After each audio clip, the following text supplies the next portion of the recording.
So that will alert me there anyways. Maybe I don't have to have this open. I'll leave this open anyway so I can see it. Alright.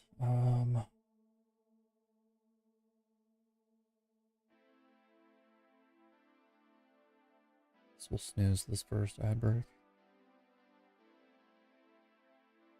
Ads are snoozed for 5 minutes. Alright. Hey, look what's going on.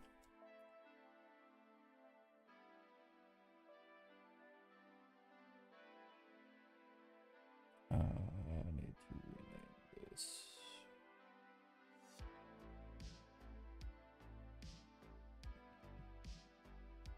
Cool. Camera is working. Alright. Nice. Okay. There's like a weird gap between my frame and my camera here. I might have to naggle with that another time. Alright, what do we got?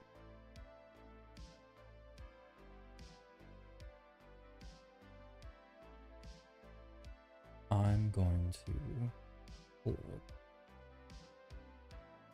Actually, don't know that I need to pull up anything in Roblox Studio right now, so we'll just go ahead and jump into it.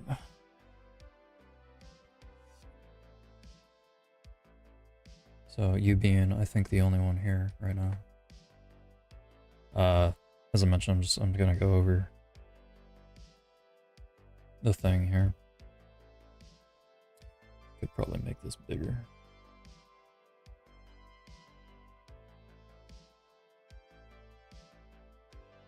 Could put it up here. That would probably work. Yeah, I'm gonna do that. That's it.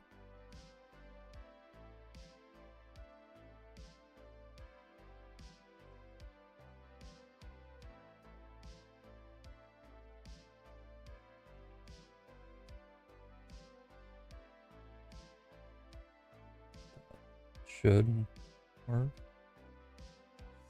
Nice. I guess I don't really need that. Get the most room I can out of this. Alright. Cool. So,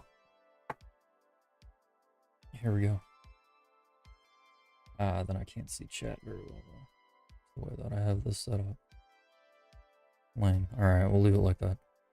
Anyways, so I of course have requests for review here.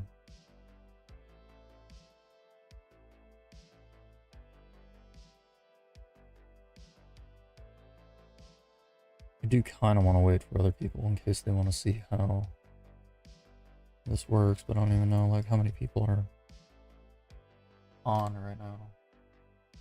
I have 15 people in my server that are on, so. It is what it is. Alright, I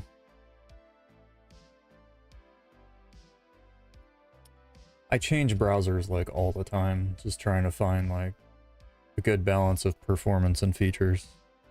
I'll be honest, like lately, and by lately I mean like the past couple months, I've been like, I think it's about time to change again. I don't know why. I'm like one of those people that like they'll want to move their furniture all the time and rearrange their room all the time. Like every month's a different look. It's kind of the same way with browsers. Firefox is okay. Honestly, unless you just like are a real stickler about performance, or not performance, security and privacy mostly, then Firefox is kind of not as good as some of the others.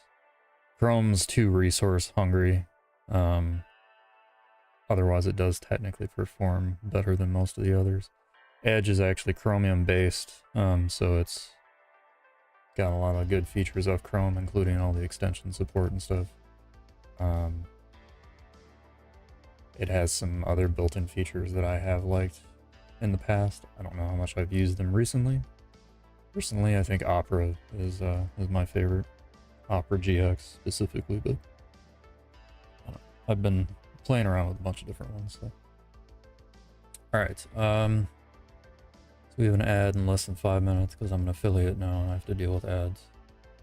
But I get paid by them, so I'll see what I can get done in 5 minutes. Alright, we have our live data.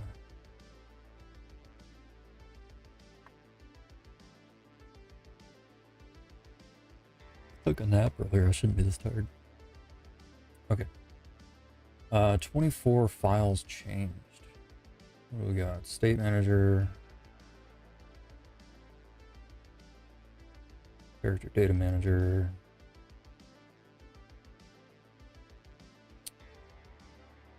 Why is this?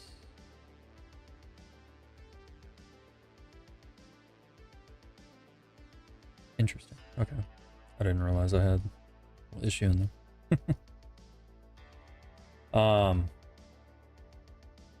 No, that's not the one. Was it this one here? Oh, just remove some extra spaces. Just cleaning things up. I didn't realize I had extra spaces in there. That's interesting.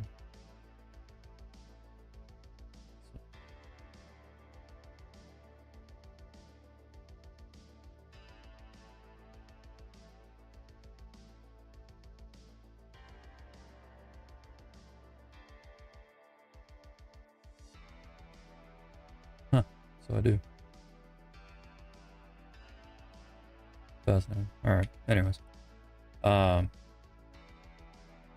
This will be refactored anyway, so I'm not really worried about it. Should switch to...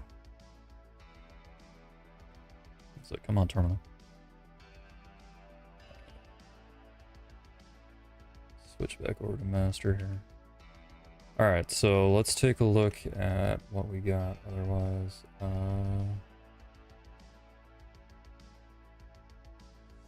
Touches lots of things, for sure. Part of the reason the refactor is going to take a little while is because it just touches so many different things, right? So let's get into it then. We've got our state manager. What's different here? Just a spacing difference, maybe. This looks like this shouldn't be like this.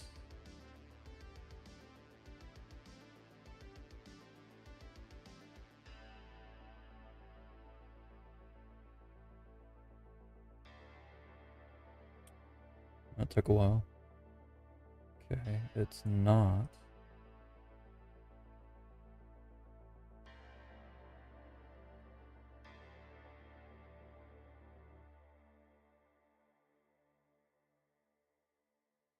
Interesting. I don't know why that's saying that there's a change there and then it looks like that. Also, this is going slow for whatever reason.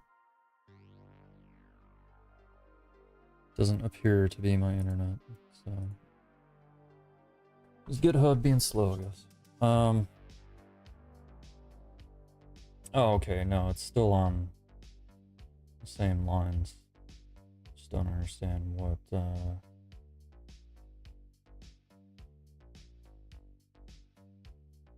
changed there. Still starts on 89. This drops this into 90. Okay. Hold.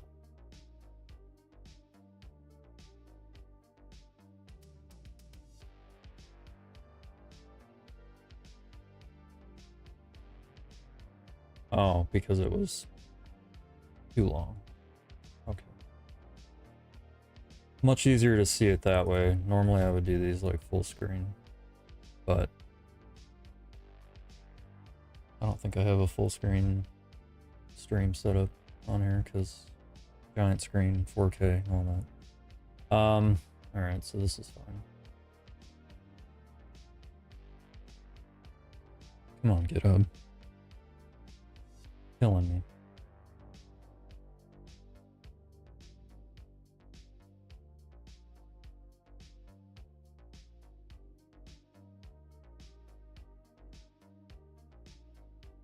Alright, That's fine. GitHub is being a pain, but it is what it is. Alright, character data manager.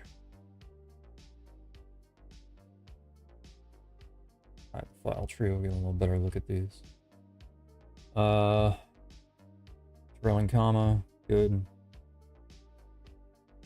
Surprised there wasn't one on there already.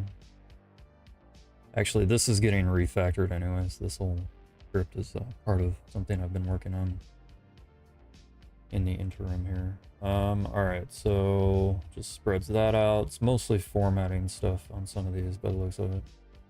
Yeah, why are there trailing ands? That's incorrect. When did I write that? Why did I write it like that? How tired was I? Character.new.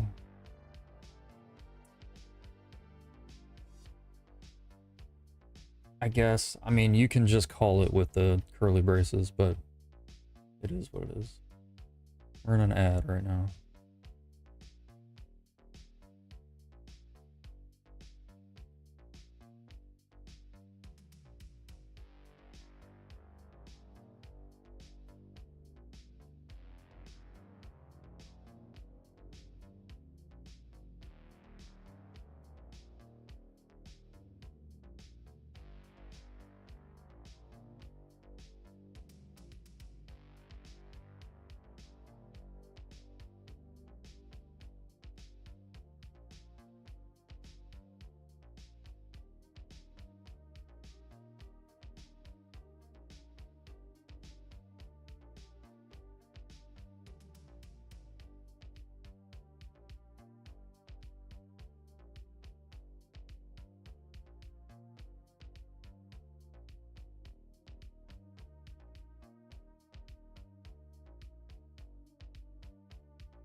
Okay.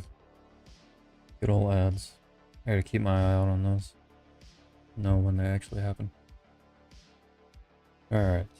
Anyways, yeah, it looks like most of this is just formatting. And like I get like it's being official and putting the parentheses around this, but you can honestly just call it with the table with the curly braces and it works fine, so it is what it is. Yes, that's better. Did you just go through and like have Stylua apply formatting to every file? Gotcha. I mean, because this is going to be part of, this is something I'm working on relatively actively, actually, is refactoring the character data manager items and stuff. So.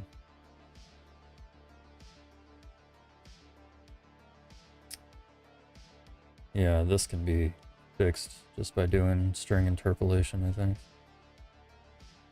In fact, I might actually change that here. Is that 451?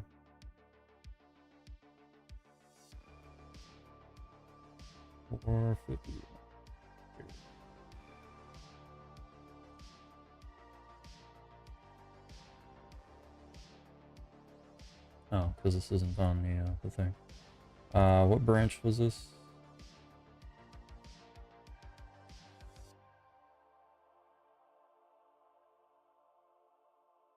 Okay.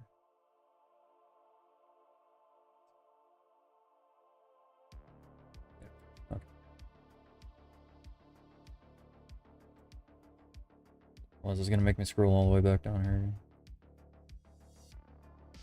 Alright, yeah, because this is annoying. So we're gonna use string interpolation to shorten this down anyways.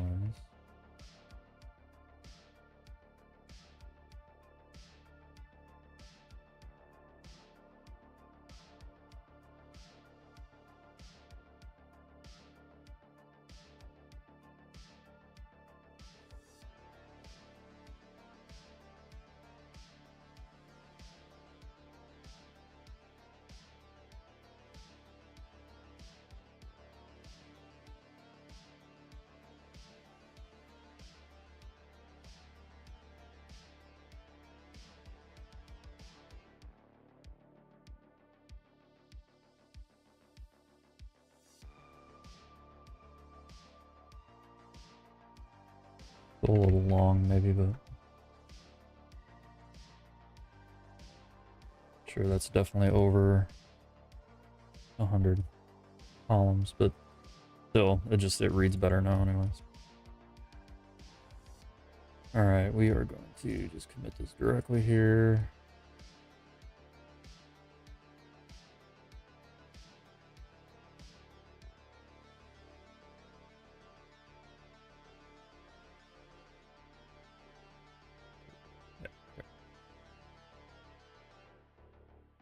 So that committed, this will need a refresh.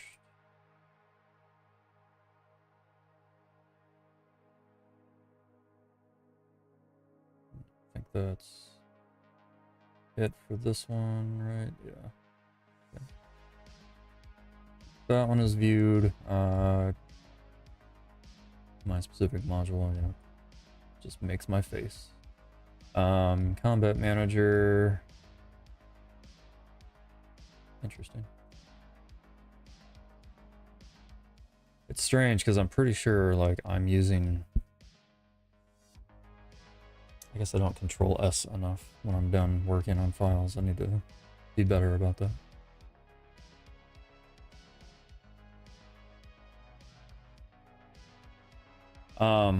Yeah, so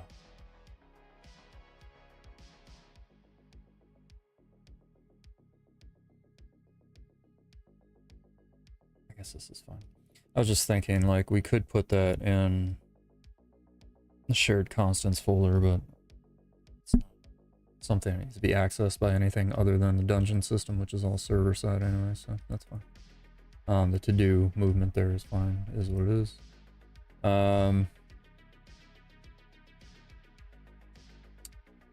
Is this? Oh, mail server. Yeah. That needed to be gone over anyway, so that's good. Alright, profile store. Profile store is actually kind of a messed up script anyways. I'm gonna show you. Profile store. See all the red? A lot of type errors in profile store. That's not written as well as it could be. I think a big part of it is because they stuck all 2,167 lines of code in a single script to make it easier to just upload one script, but they could have put children modules into it if they really needed to. I mean, it's just got a lot of issues. It works because it's good, but it's not good. Not well written, right? So I'm not too worried about like any fixes, even what Stylo is going to try to do to it is whatever. That's kind of a file. It's just like, I'm just going to leave it. It works. It's like the one time I'm like, I'm not going to go through and refactor things. Safe teleport handler.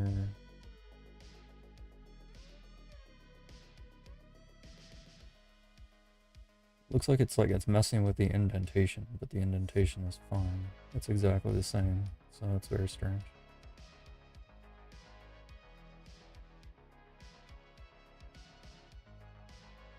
I guess. I don't know that one really needed to happen. Sure.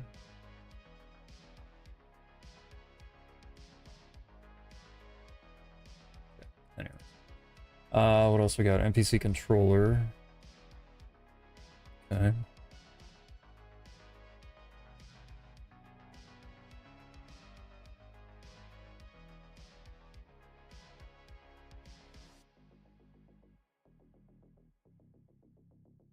This is also part of my refactor anyways. Is the player data stuff. So it's currently unused, but we need to break the skills out into the skill class, or the not skill class, the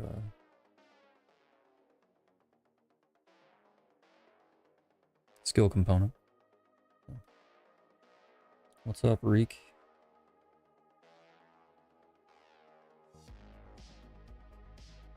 Currently going over a GitHub change review for Project 100. Again, like formatting weirdness.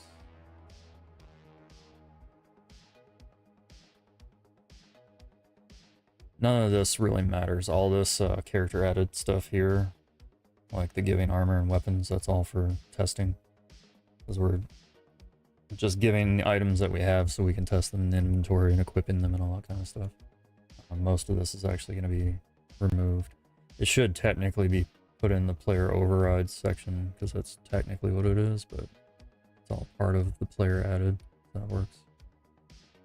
What's up, Frozy? Another weird formatting one. Alright, so now we're getting into it. Tag, yes, this tag script honestly just needs like rewritten for the most part anyways. Alright, so damage becomes damage amount, renamed to avoid shadowing, very good. Yeah, I mean, God, that guy was just terrible. Let's see. That's it, so we're just changing damage amount here. So this combat folder is something that is part of the refactor. There's levels on YouTube. I think I saw something about like, maybe I didn't. Maybe I'm thinking of Twitch.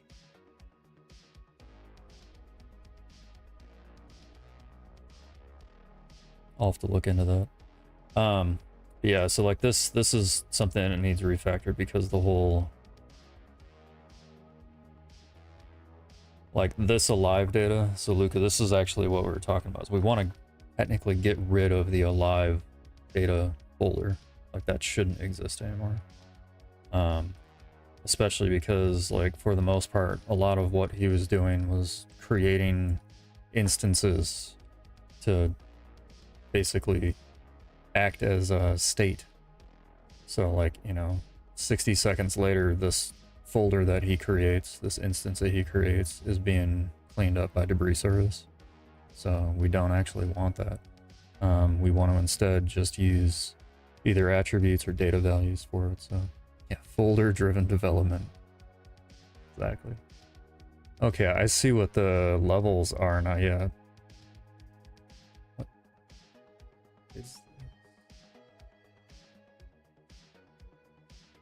I'm gonna have to look into that.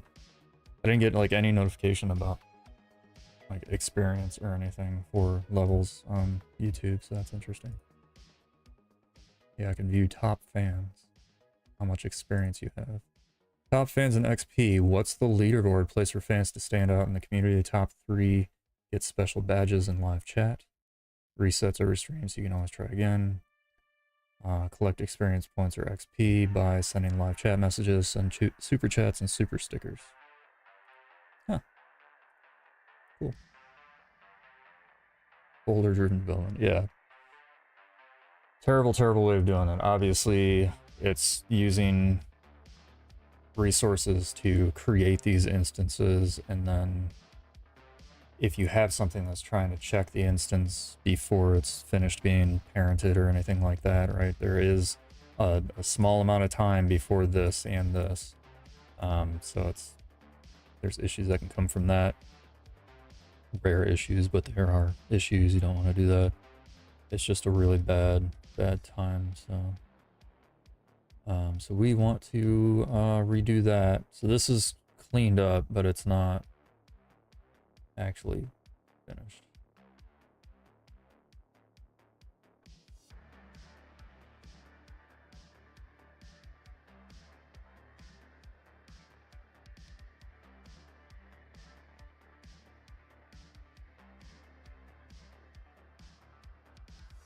Game Clash Heavy. There's another one. Combat folder 2. Like, yeah, what is... Oh man. I hate this script so much. This tag script. Like I said, this pretty much this whole script needs to be rewritten for the most part, but this is like the worst offender of the scripts that he has, that he wrote. Is it? Let's see.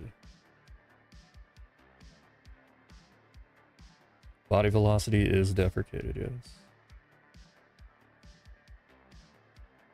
Use linear velocity instead. I will say, like, there's sometimes, most of the time when Roblox has deprecated something and they have some alternative, and I'm talking like probably 95 out of 100 times, I agree with it and it works better. I have come across a couple things, I can't think of them off the top of my head right now, but I have come across a couple things that they've deprecated that I'm like, your replacement for that doesn't do the same thing. So it shouldn't be a full replacement of that if you are removing some actual functionality. Don't know if this is going to be the same. I think this one actually still works roughly the same. It's still applying forces, yeah.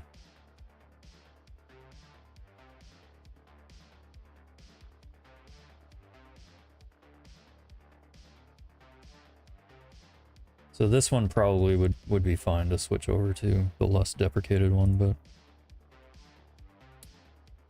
it is what it is. All right, so let's go ahead and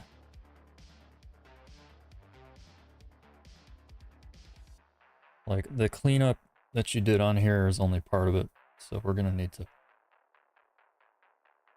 I guess I'll just put a comment on it.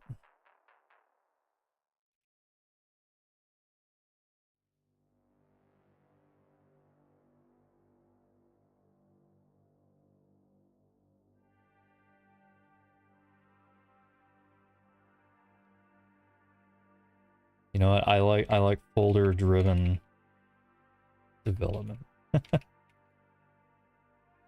I'm gonna use that for this for sure. So just add a single comment there, even though I have started my review, but that's alright. Alright, so that one's fine. Light attack. Go. Helper set a cooldown attribute for a given duration.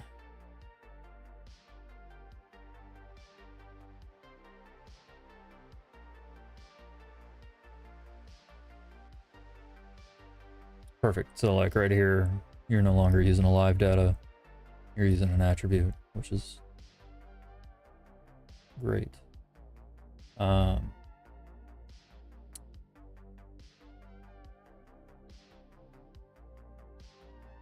So I wouldn't necessarily return out of this now. Let's actually take a look at this. This is light attack.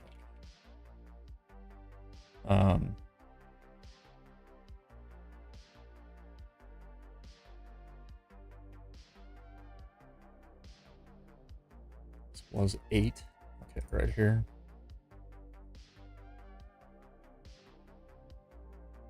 My God, this is all one. This is all one function.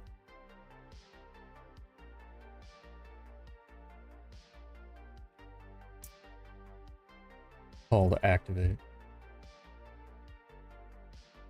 Which is fine, but I guarantee a lot of those could be broken out of the function itself. That's really gross. Functions should do one thing, really, so it's probably doing a lot more than one thing. All right, so like, because we'd be basically doing this as an attribute,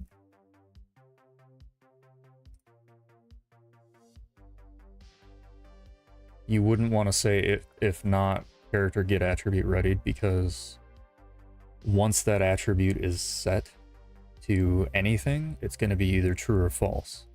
So even if it becomes false, then you're saying if not false, which is true, which does still escape out of it. So I guess that works fine.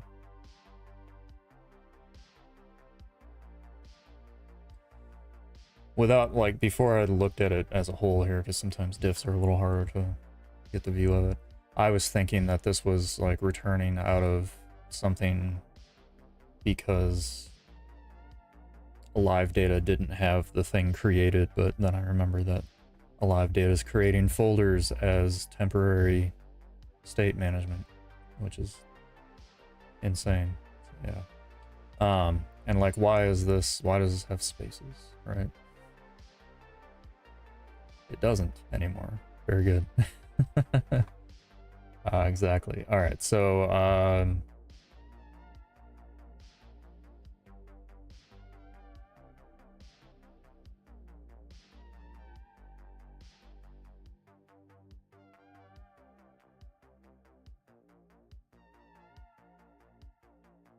if we use get attribute,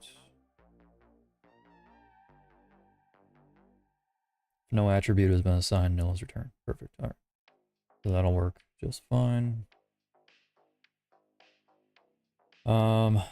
Set cooldown attribute, which is what you set up here. It's taking an instance. What instance is it taking?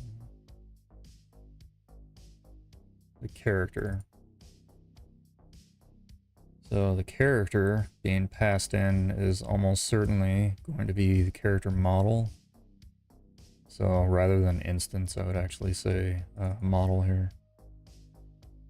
And call that character.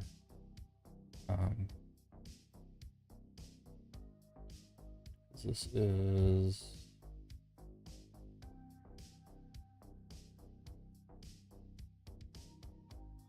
like, where else are we using this?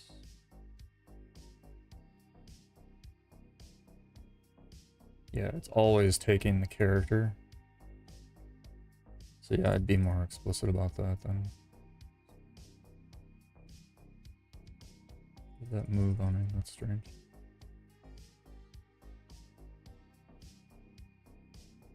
Alright, good enough. Okay, so right here. In fact, I can make that change real quick. Not a problem.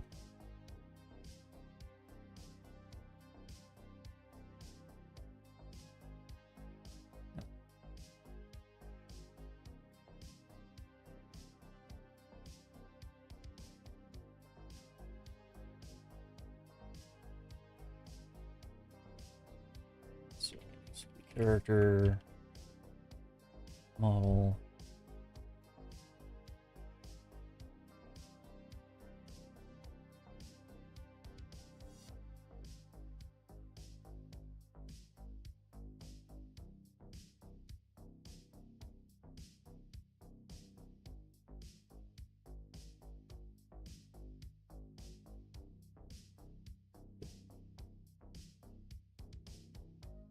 Alright, and then we refresh.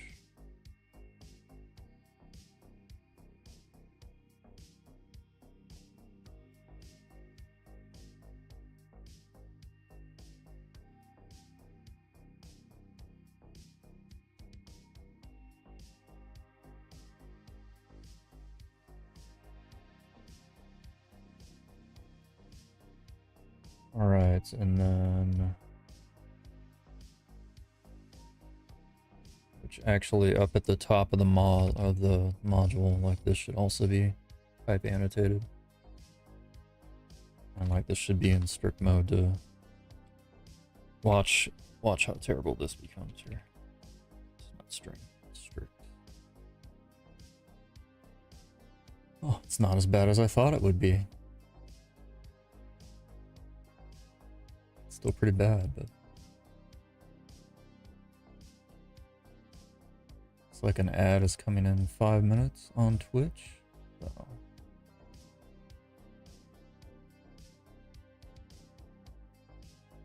Yeah, because it doesn't know what root is.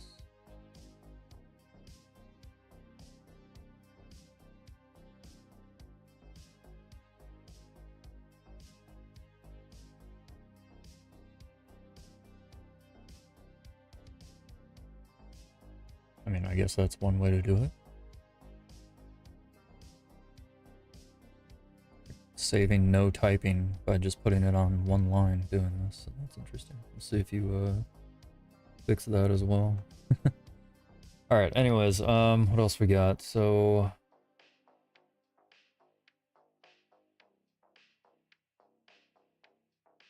character get attribute readied. So this is performing like the same check. Oh no, it's the same place. I haven't scrolled down far enough. Ignore me. All right, yeah, you do separate those out. If character,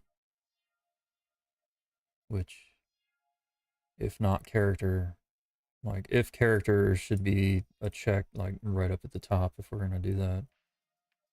Because if the character is not a thing or not the correct thing, then it's gonna fail as soon as we try to call character anywhere. Right here, as a matter of fact.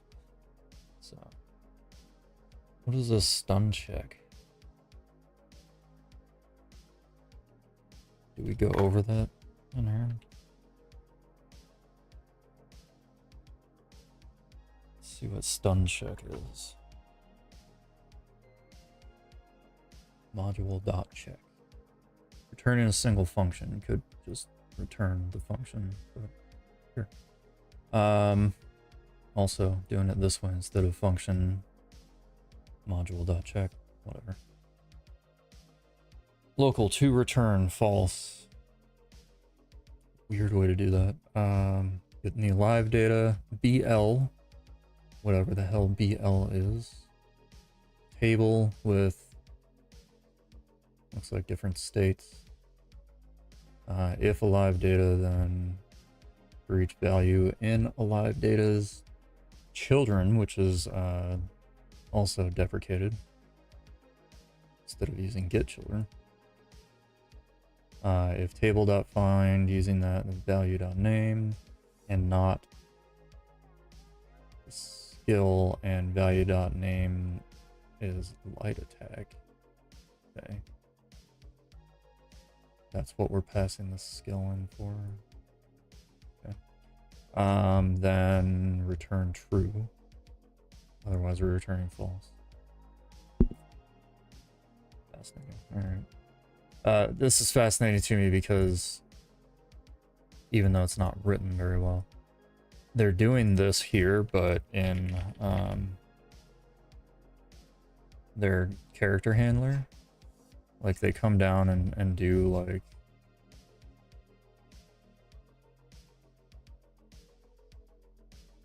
yeah, they're not using tables and groups of values the same way like anywhere else that they're doing stuff. You can see how bad this one is too. All right, what else we got?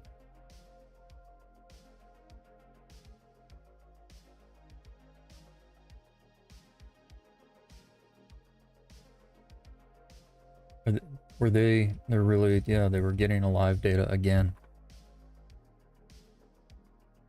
I don't understand. Like, it's 25 lines, not even 25 lines, it's 22 lines beneath where they got it earlier.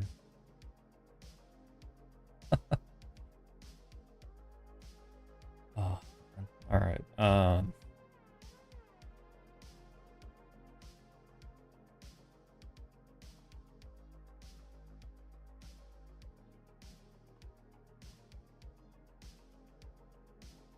That's fine.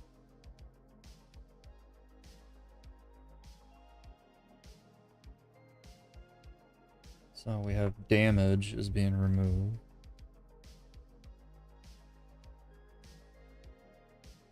See that we're replacing that. Or an ad starting in 5 seconds on Twitch, so once that is back, we will continue.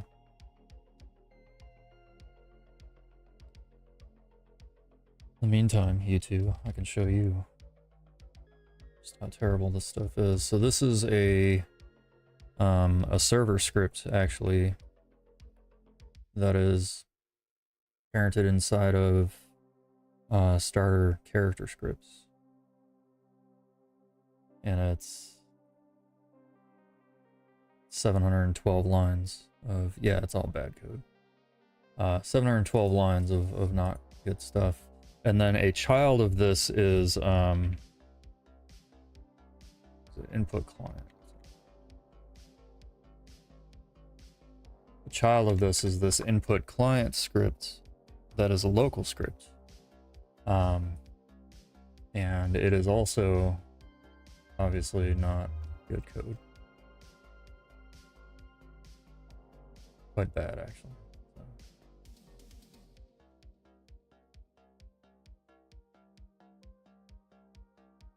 Yeah, like look at this. This is where I was saying, like,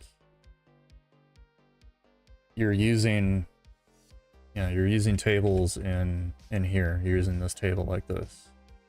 I don't even know what BL is supposed to stand for, by the way. But... oh yeah, no, it's written. Like, the crazy thing is that the end result, and if you take a step back and you look at the whole thing as a whole, it's what we want as an end result, right? At least the feel and the look of combat and all that. But because it's written so poorly and handled so poorly, it's not at all optimized. It's very inoptimized. It's got poor performance, especially at scale. We plan on having a lot of players per server. Not to mention, like, the guy, when he did this, I was on hiatus from the project, for the birth of my son and whatnot. And then I told him, I was like, hey, you can, ask me questions about the project if you need to, whatever. He did not. But like, we have these actor components, that I have an attack component, a block component, dodge component, skill component, like all that.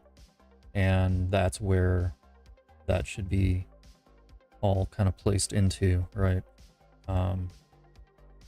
But no, he didn't do that. He just threw everything together almost in like a train of thought on paper. A train of thought as he was scripting that just like didn't stop, and only had like the retention of a goldfish because of things like what we saw where he was getting a live data on line 25 after he had just gotten a live data on line 3, right? Terrible. So all right, so damage was used where?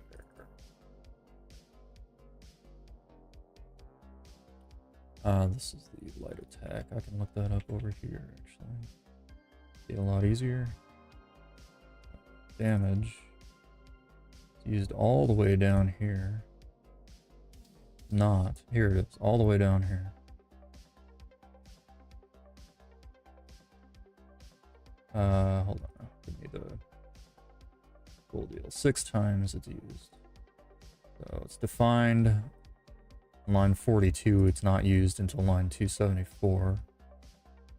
When you code, you always organize things and think about other developers who might want to look at your code, so they won't get confused even if you're working solo on a project. Exactly. Because the other thing is, something a lot of people don't tend to think about is, think about something that you wrote 6 months ago. Do you still write your code exactly the way you wrote it 6 months ago? Probably not. So when you go and you look at your own code from 6 months ago, if you need to make changes, right? You've got a hit game and you need to make changes, you need to maintain that code in some way. And you go into it and you're like, this isn't how I would write this anymore. In fact, this is just weird, right? It's a similar sort of situation. You want to write your code well, right? You want to write it so that it's easy to read even for yourself. And people will say, well, if I write my code the same way all the time, then it's always going to be the same. Sure, but that's not writing code to be read. That's still just writing code only for yourself. So you want to make sure you're handling it on both sides so that you can write good, clean code. So we're doing it there, and then further down here, multiplying damage. It's a final hit. See, and the problem is, like, all of this stuff was handled in the attack component. Well, actually, it's handled in the combat manager for the server, not. Like, this This is a module that is in server, just under activators. So this is being handled by the server as well. The thing is, like, it's called light attack. When I looked into heavy attacks, like, these aren't even being used anywhere. And either way, like, if you're gonna do something like this, these should probably be still set up as, like, whatever activation of it is going to be part of the attack component, and then whatever, you know, actual data being handled for damage and stuff like that would be separated and pulled out into its own thing. So, are you subscribed, Luca? No, your first time chatter.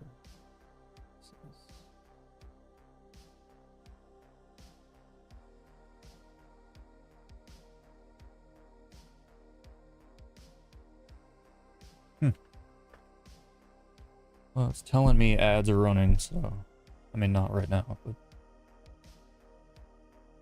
that's fine. Oh, yeah, maybe. Keeping me from making money. Thanks. Thanks for the subscribe. My 7-0?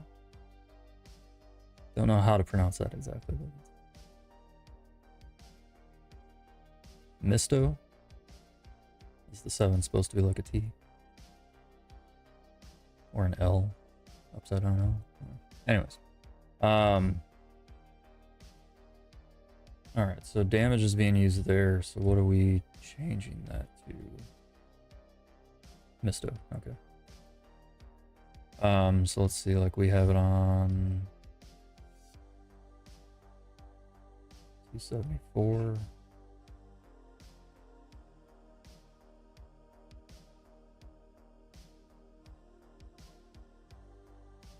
Or specifically, if aerial, then else if sprinting.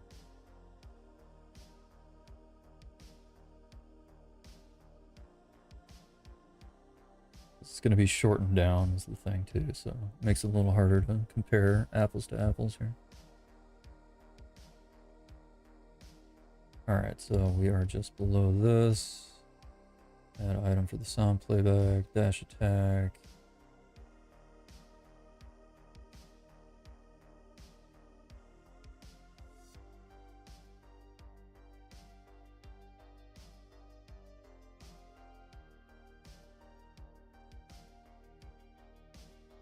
I mean, it doesn't really matter to me. I don't... You're, I think, the only... Yeah, you're the only Twitch viewer right now. So, what are you gonna earn me, like, a nickel for watching a couple ads? No, if you're not seeing ads, then I don't have to stop and take breaks either, which is nice. Alright, so we have... Else if aerial...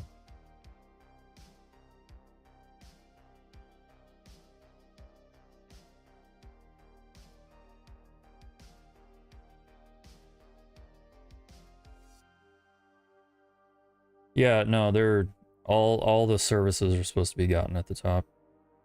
And Luca knows that, don't you, Luca? But he didn't do that. He did a bunch of cleanup, but he's still leaving game.replicated storage, game.replicated storage, game.replicated storage.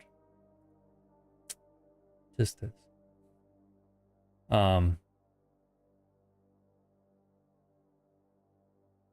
Let's see. So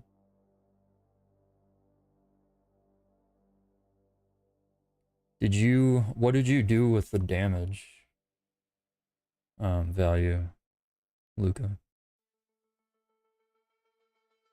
Because like there's this let's see if I can find it again. We're quite a ways up here still, I think. Yeah, this damage value, which was used, like, I was trying to look around down in here where it's getting additional damage for the, well, actually it looks like less damage because it's dividing it by 5, which is interesting as well. Dealing less damage. Oh, it's an addition. Okay. So it's adding essentially 1/5 of the damage. Yeah, it's fine. It'll inform me when something changes and I just refresh it. So. I guess what I could do, actually, I'm going to go ahead and skip this one because it's a long one anyways. And let's take a look at one that's actually more general purpose for us to do, because these are very specific ones, and I bet that you moved some things out. Oh, this is just, is the wing script really that long? Is that a skill? Yes, it is. I'm thinking of the wings that, like when admins of the game dash or dodge instead of like the normal effects, we get wings. I think we can turn that on and off. Here we are, Client Combat Manager. Okay, so this is a good one to look at.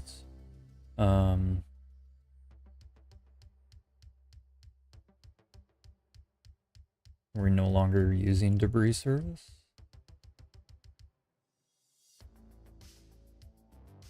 Let's see where we were using it here.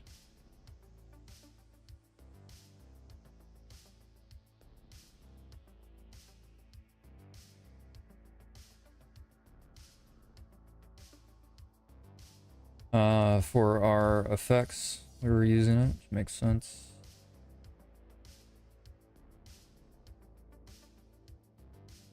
No, it hasn't been released yet. We kind of hit a stalling point. The two owners of the game are the main builders, and they're both currently working on another project that's almost done. And once that's done and making money, they're going to put the money directly, funnel it all into Project 100, this game, which will go mostly probably to paying me to actually work on it, because right now, like, I can't spend a lot. I don't have a lot of free time, unfortunately, to work on it, and I can't spend my non-free time without being paid for it. So I have a family to support and stuff, so I have to spend that time on like actual paying gigs. But if I'm getting paid to work on this regularly, then I can actually slot out time based on the amount I'm getting paid, and basically freeze that time as opposed to leaving it open for other paying gigs, which I currently have 2 ongoing of those right now. One of them is a little past due because time is a construct. Anyways, so we should still be using debris service in here. So let's see what we decided to do instead. It's like that was in play hit effects.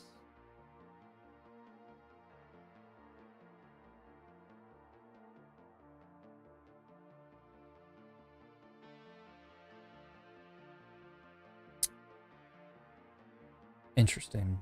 You added game to this, which, by the way, is always the wrong way to get a service anyways.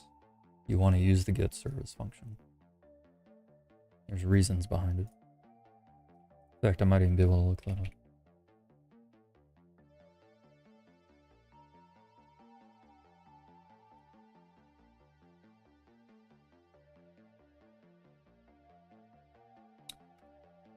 Returns a service with class name requested when called the name of a service, such as debris. Hey. Return the instance of that service. If the service does not yet exist, it will be created, and the new service is returned. So that's one reason there. If the service, for whatever reason, hasn't been created, it does create it for us. It's the only way to create some services. You can also be used for services that have unusual name. Run service's name is run service with a space. Returns no if the class name parameter is an existing class. The class is not a service. You attempt to fetch a service as present under another object, an error will be thrown stating that the singleton service name already exists there. Cool. Anyways. So No.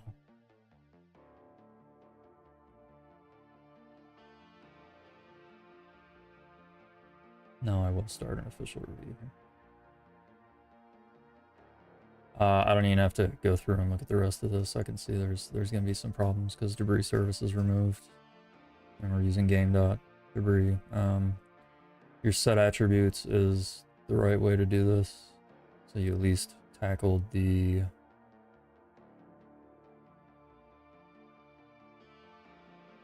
Interesting. You at least tackled the main task, which was getting rid of alive data in a part of this.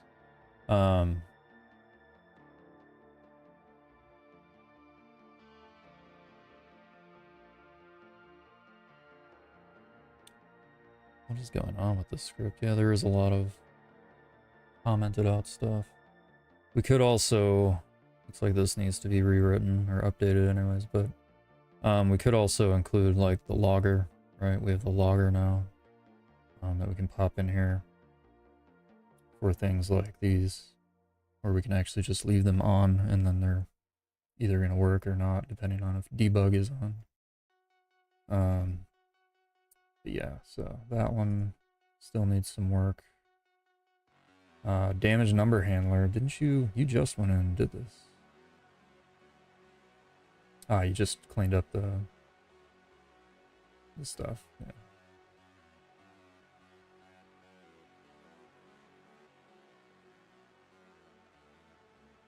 What's the instance?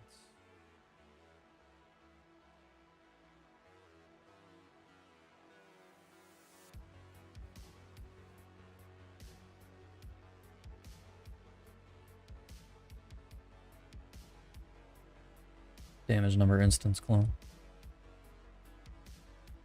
I mean, you could have called it damage number. Probably be a little easier to see. Hey, what's up, Angus? Welcome.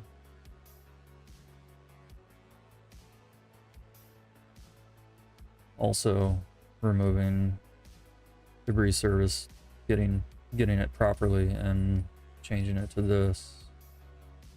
So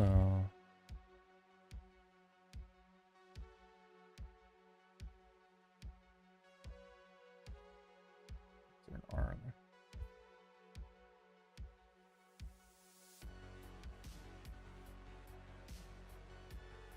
there. What else? We have just extra cleanup here, which this still doesn't make any sense to me. There's no difference in this indentation. What do we have here? Right, yeah, I was tying into a live data because it obviously still existed at the time. Otherwise that was obviously temporary. That's why I had that to do, to refactor. So we are now SP number value for SP. Listening for get attribute change signal for SP.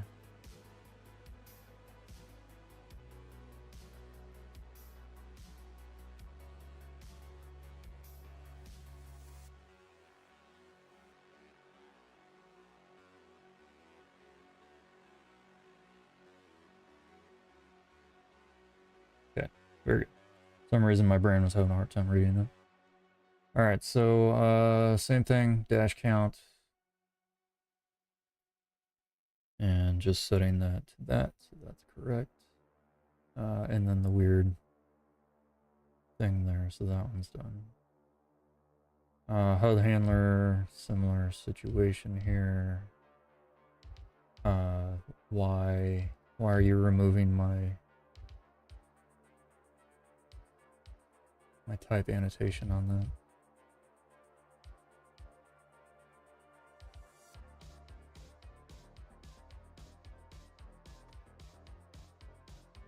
Let's see here.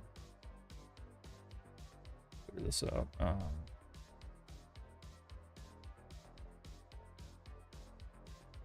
Not on handler, come on. Hard to type. Alright, HUD handler.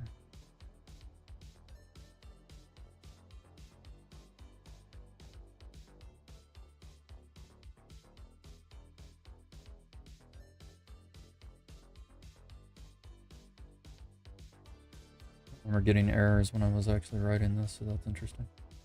I even have it on non-strict mode for that reason. But yeah, this should still be set up for that.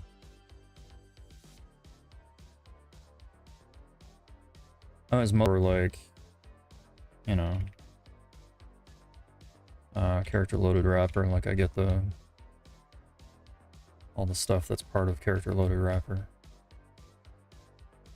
or part of that class type, which is why I have that in there. But that has no reason to not be in there anymore. What do we? Is it the character? Is that what's saying? It's yes, yes it is.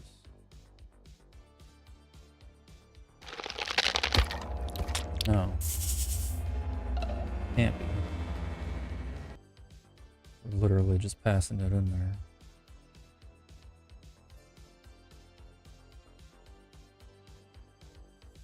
It's saying character is unknown? It's not though.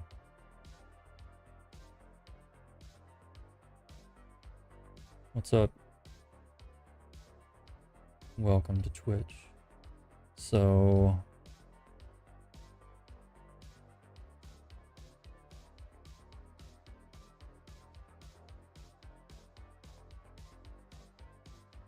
and I guess, I mean, I could even do like SP equals and then character get attribute or SP, and that seems fine.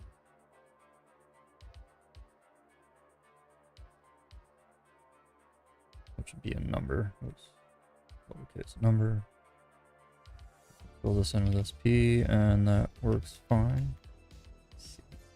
Got fat fingers today, apparently. Okay.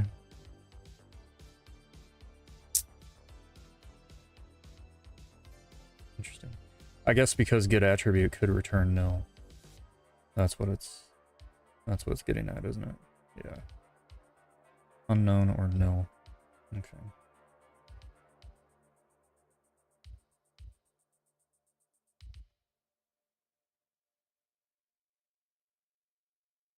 Alright, well let me hop up here and kind of do something similar to what you were doing. You were already replacing the attribute stuff. So I guess I shouldn't really make these changes in here anyways. I can't anyways, this is on the master. It's on the master branch, it wouldn't let me make these changes if I wanted to. In that case, none of this matters. But yeah, I can see now if I want to apparently make this type safe, I should set it up a little different. Even though, well, it's because I'm casting that it is a number instead of number or nil. No, it still doesn't care about that. It's like, sure, that's fine. My checking.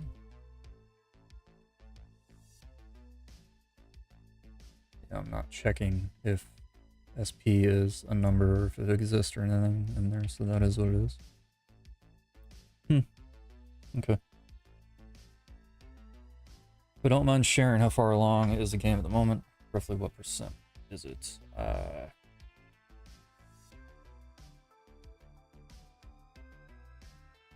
There's two sides to it, and then there's also a larger conversation to have with that, but there's the scripting side, right? The back end side of it, the code. And then there's the front end side, which is the map and enemies and items and like all the actual objects that exist in the world. That second part, all the objects and items and all the maps and stuff like that, is further behind by quite a bit than the code is, the scripting side of things. We hit a major hitch with the scripting because of some technical debt based on somebody that was hired at the beginning of this year that wrote terrible code, and we're slowly going in and refactoring some of it, but it's going to take some time. It's like probably a 40-hour long job just to go in and refactor everything that they did. we're chipping away at. This is actually one of the things I'm covering right now. Is one of my developers went in and did some work, and he's submitted for a review for me to review and see if everything's up to par on there. So like once that's done, it's really just a few more systems that we need to implement. But like you could even launch the game with what we had once that's done, if you really wanted to, because the combat's there, inventory, the UI, quest systems, dungeon system, what else? Luca, if you're still in chat, what else do we have that I'm missing out on? I guess I could also look at what we have here. Let's see, so right, and arena systems in there, dungeon systems I mentioned. We have purgatory set up so that we could enable the permadeath feature if we wanted to. Currently that's not enabled. We're doing regular respawns at the moment for testing. We probably will for beta as well once we launch beta, just like SAO. And then when we actually launch the game, then it's like, aha, it's permadeath now, just like SAO. All right, and then aside from that, like I said, a lot of it's the visual side of things that still need completed, but our two builders, the two owners of the game, are currently busy working on another project that will hopefully make money to be able to pay and support Project 100's completion on that side of things. So, all right, so I don't actually need to do anything on here though. Let me discard all that. What's this? Okay, so otherwise, so this is fine, I suppose. Remove this once refactored character handler script.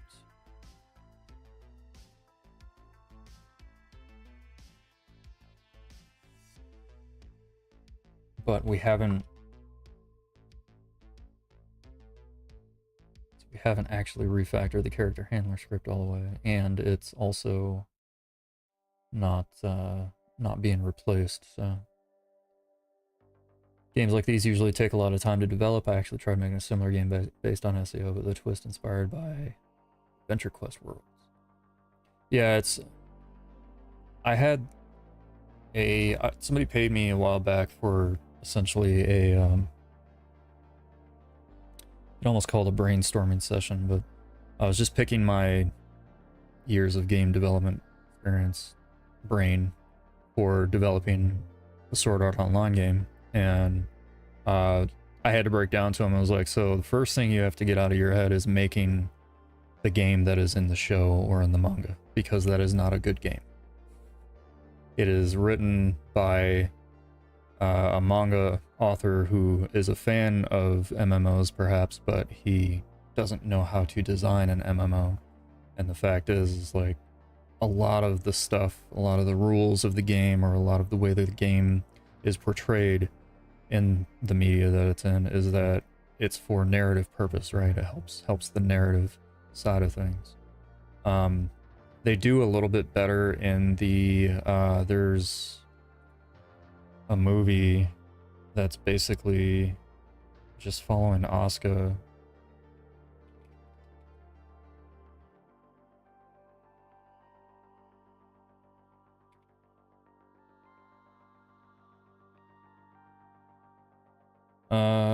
Was it Progressive? Is that what it was?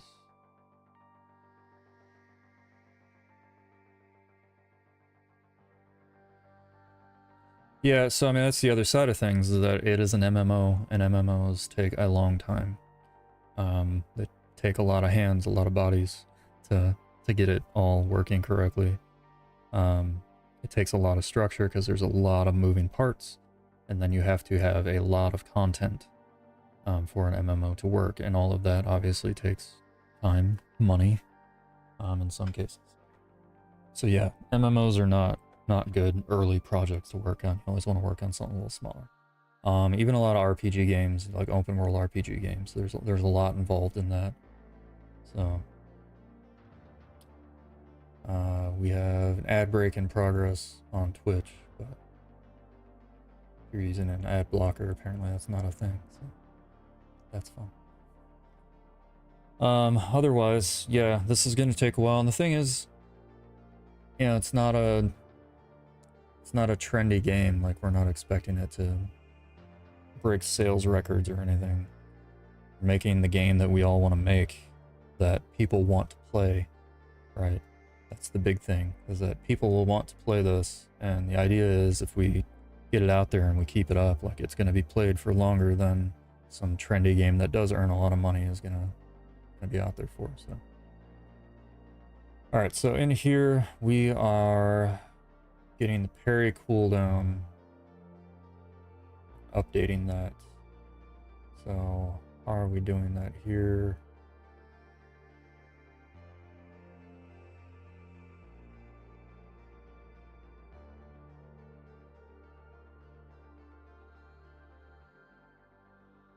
I see. So we are actually, I was already doing it, and then is what it is. Connect dash count attribute change event to update the dash counter. Get attribute change signal dash counter. Okay, so that's fine.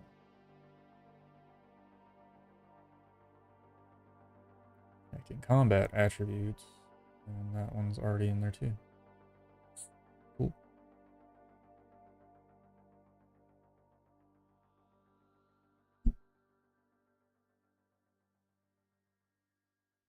Yeah, I'm actually a 25% owner in a brain rot game that I'll actually be working on here later on stream, but actually very soon, because this is the end of this.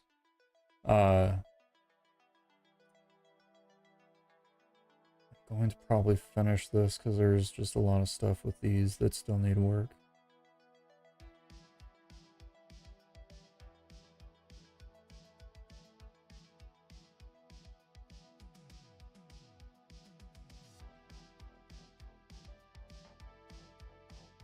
What are they? The activators?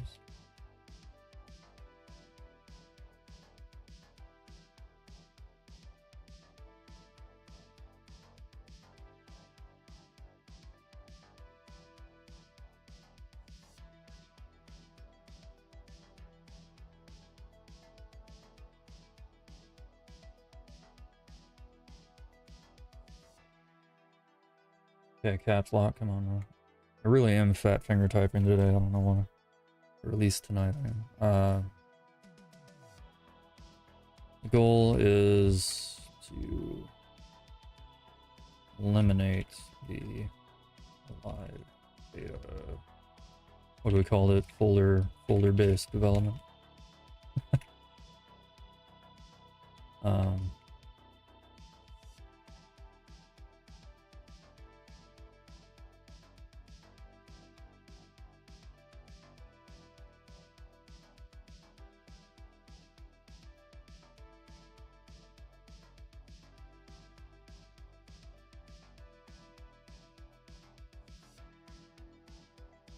For each service used in the script.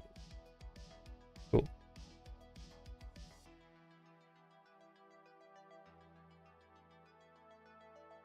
You're back, Luca? Yeah, you said was it tomorrow? Well, you said starting at what, like 4 hours? And then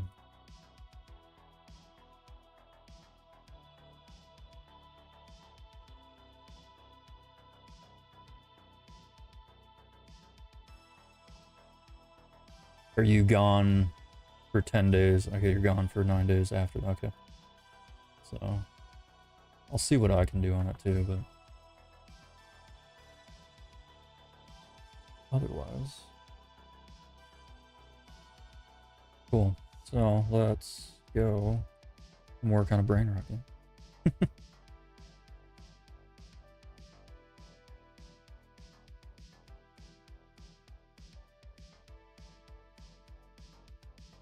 interesting. I'm not trying to collaborate on it.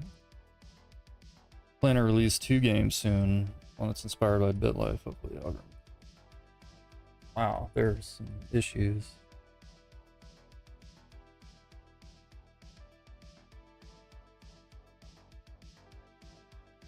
I guess studio needs an update. See if you can do something on your phone. Good luck. The pain in the ass to do that. I don't know. You know what? I'm gonna close it down and we'll try it. I guess I can just go chat here real quick. Well, this is loading up. Yeah, you're talking about like how Roblox isn't catered to these kinds of games, but that's not necessarily true. The trendy game and the games that are getting all the kids to play and spend money on are definitely not games like Project 100. But that in no way means that they're not still good for Roblox. In fact, it's quite the opposite, I would say, is that it should be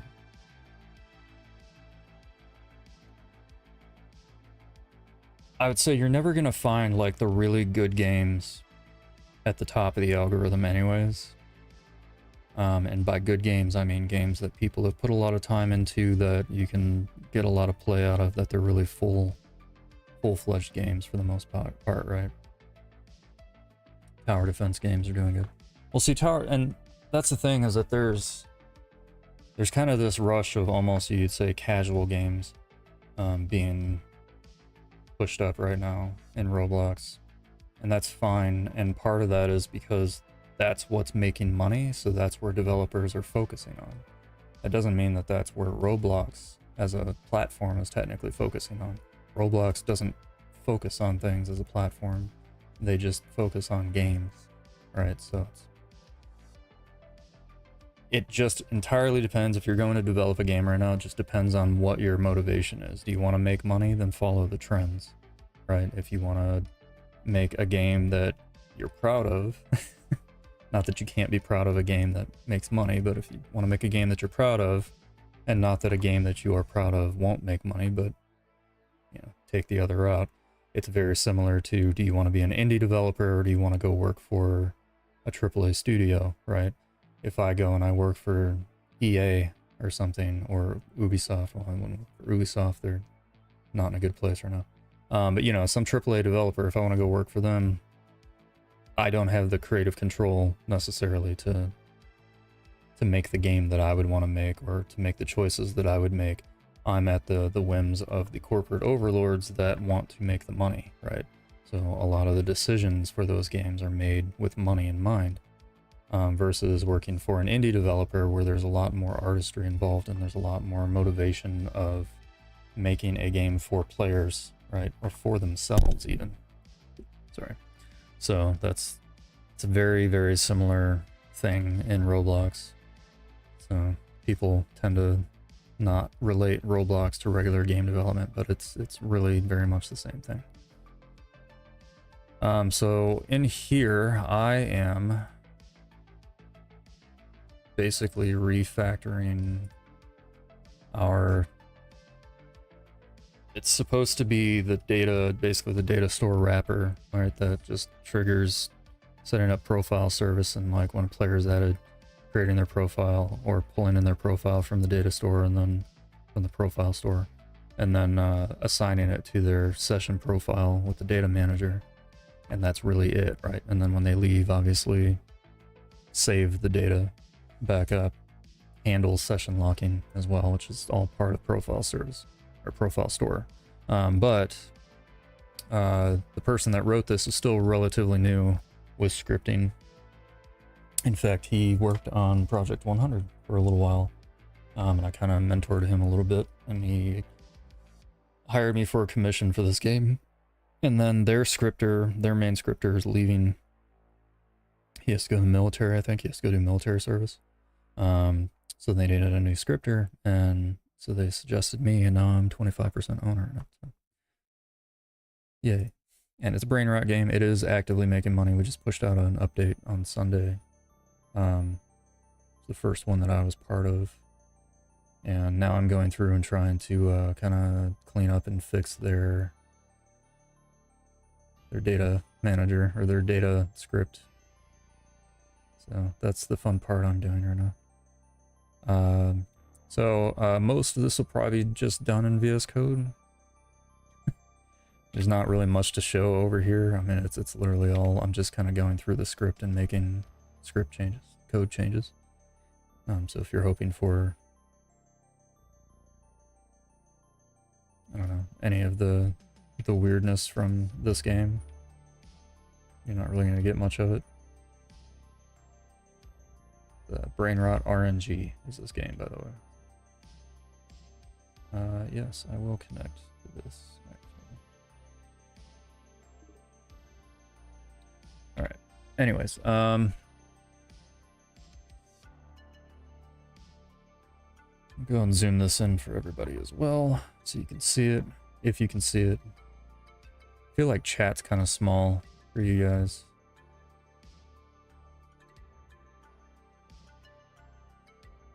I think I can change that too. Let's see. I mean, obviously you have chat like in your own window, but some people like to just full screen and then read chat as opposed to partaking in it. So let me see if I can increase our text size on this. Size, what's a good size for this? Which one is this? YouTube?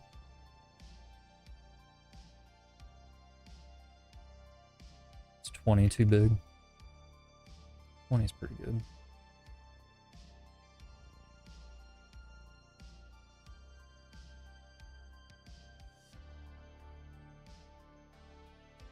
Yeah, it's a lot easier to see.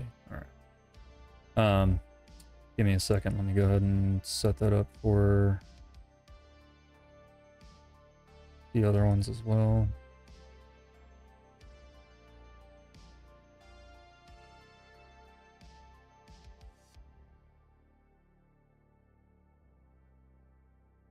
Of course, resets the chat window, but it is what it is. And then we're going to Twitch.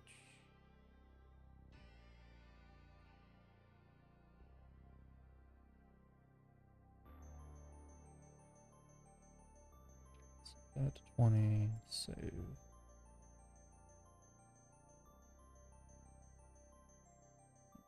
And then this one, last one. Set that to 20. Save. All right. Now it looks like nobody's been chatting. Let's see. So peak CCU of it is, I can actually look here.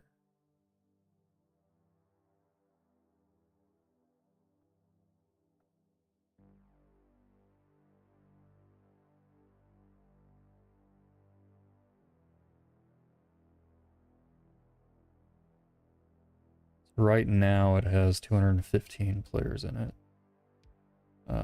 Daily active is 21,487. We have 15,305 new users.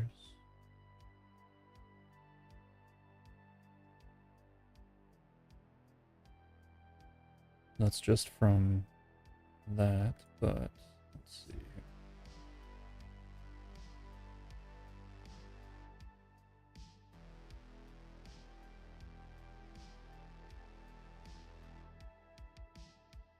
I'm gonna make a game like Ultra Kill. So how many roll the pigeon is in Serbian. Yeah, it's a very quirky game, that's for sure. Let's see, analytics. Let's go to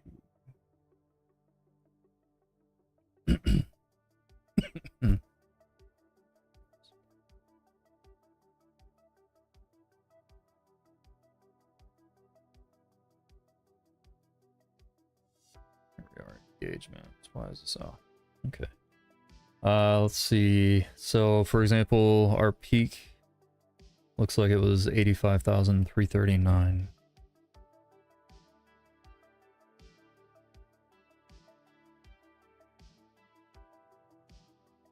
Wait, is that the right one? No, hold on. That was the wrong list. 94,879 was the peak. 88,834 a couple days before that. But it dropped quite a bit at the beginning of the month because they hadn't pushed out any updates for like 2 weeks. Or sorry, I guess just before the beginning of the month. End of last month, beginning of this month. But we're back, climbing back up at 34,114 right now, so it's getting there. Let's see.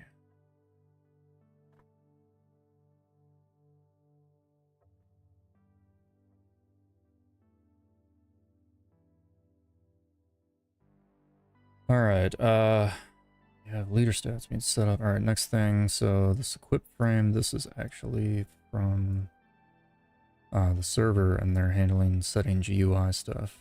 It's terrible.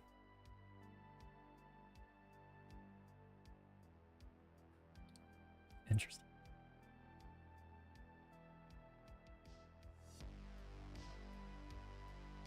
So I need to actually find... I think I had this already, and I closed it. Of course I did.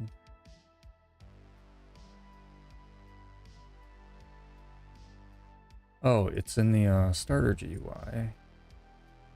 And it is the inventory, right? Yes.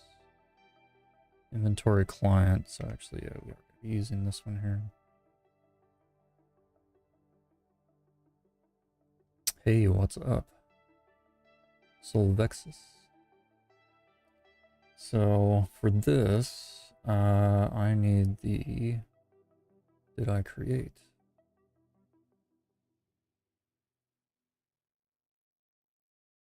An event for this? No. What are we doing? Way too many remote functions in there, by the way.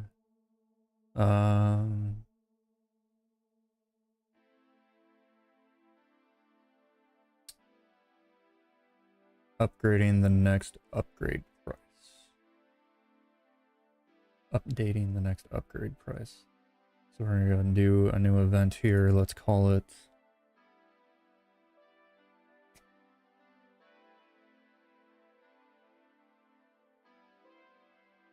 sync upgrade price.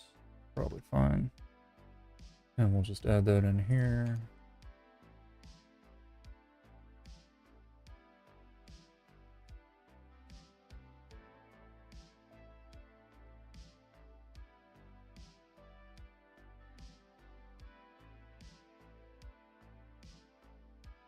Avoid typos at all costs.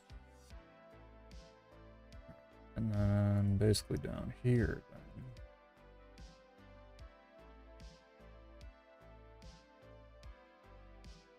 There's probably better ways to put the better place to put this. So it's fine. Sync upgrade price. Client event. We're gonna go ahead and connect a function. Don't know what I'm gonna have in that function yet. Next upgrade price is just a number, I assume. Why do you not know what it is?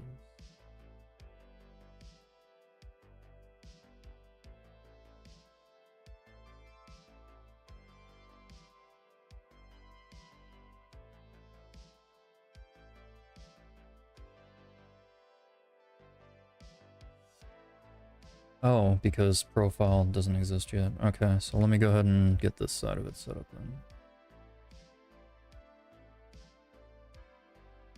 Actually, this is part of update client GUI, so we put it here. I need to add this to our remotes list. We call this upgrade.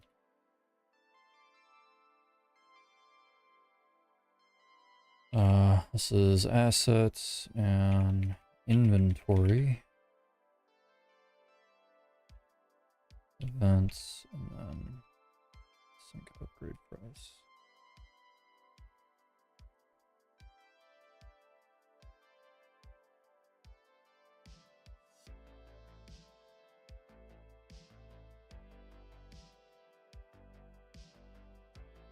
To the player, and we're passing in the profile.data dot next upgrade price, which is a number.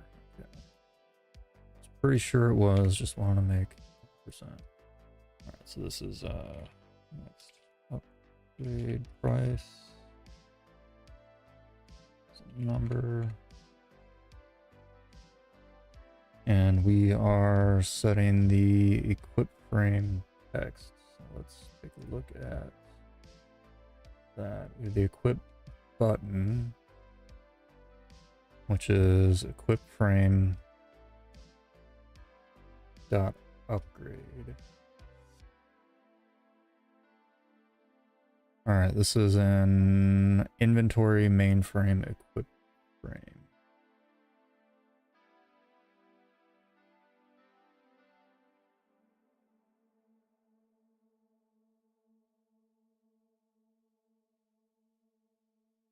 We're not actually getting that then.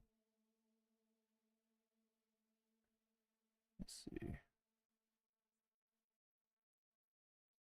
Inventory mainframe equip frame. And then specifically upgrade amount text. Okay.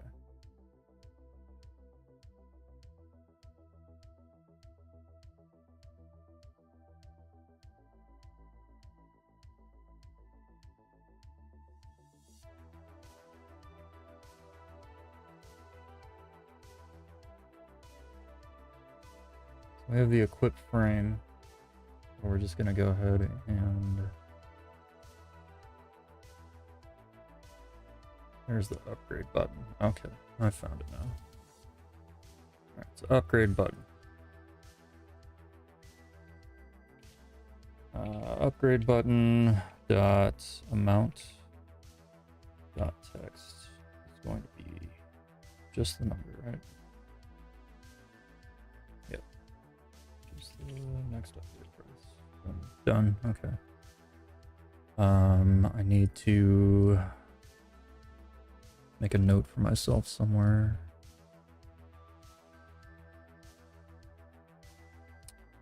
You know, actually, I'm just gonna go ahead and copy this over right now so I don't forget, because this is not a script that I'm tracking.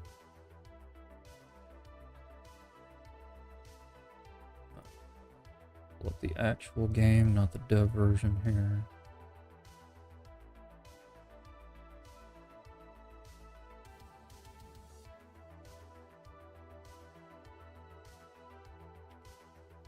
Paste that in there, and then also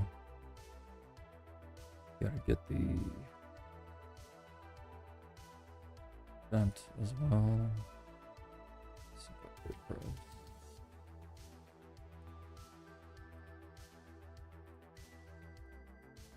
There. Save that, I'll minimize that in case I need it later. Alright.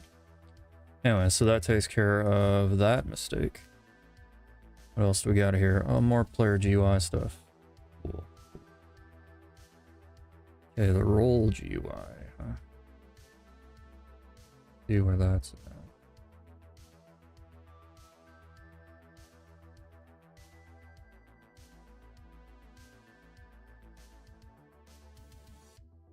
Ad about to start. Oh, it's in like 5 minutes, that's fine. Let's see, button effects, role handler. What are we doing to it? Changing text labels of quick roll, auto roll. All right. Whoa, how would that tell the difference? It's just quickroll.text label, right? Which text label? Probably that one. Yeah.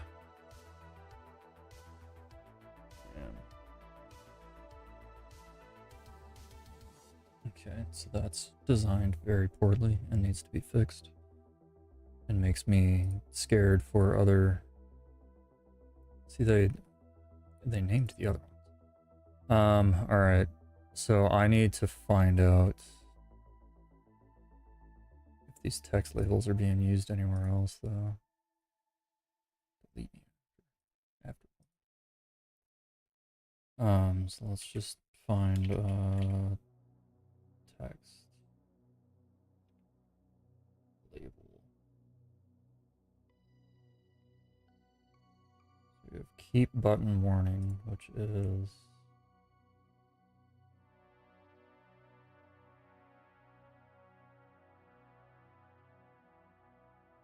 right here. That's the equip warning. Okay, that one's fine-ish. It should still have a name, but that's fine. And then current text of quick roll button.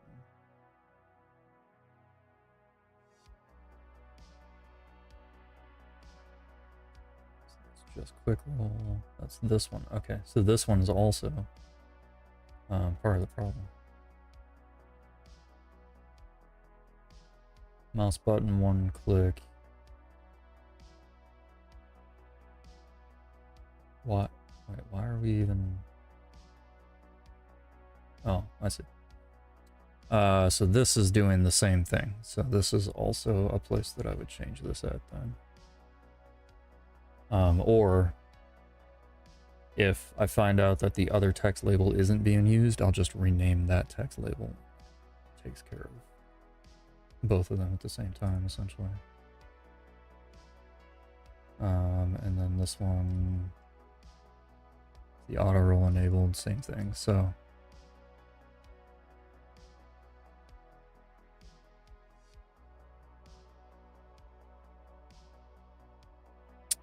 is it?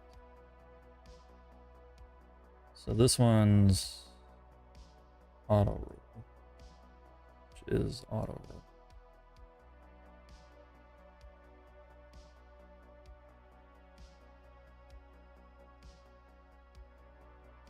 Okay, so yeah. And then there is one other script in here just to verify.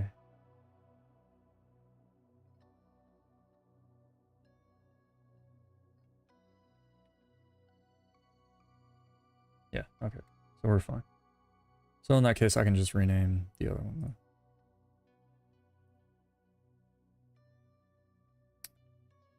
though. So this one, I don't even know what to name this though.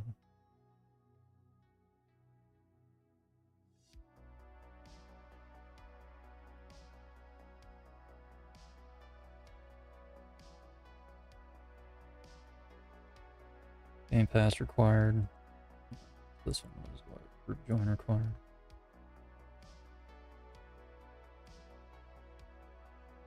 There, now there's, because you can't guarantee that when you say text label that it's going to get the first one in the list in the Explorer. I'm surprised that was never an issue for them. I have to update that in the actual game as well. Which is in Starter GUI, Roll GUI.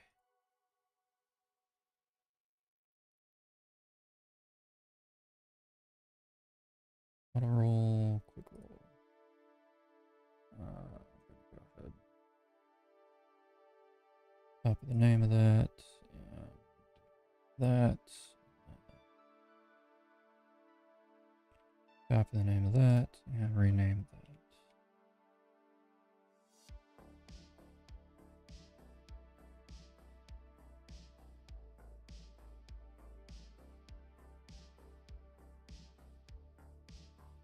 Okay.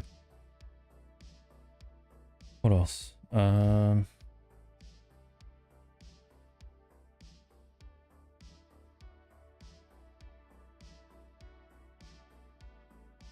So now I actually need to set this up. So we can just do update role GUI, I guess. Add break in progress on Twitch. Either the luck boosts don't work or I don't have any luck at all. The luck boosts do work, but some of them are just easy to get and some of them are not easy to get. There's a lot of different ways to boost your luck to pretty outrageous levels in the game, and then you get a lot of stuff for it. So let's do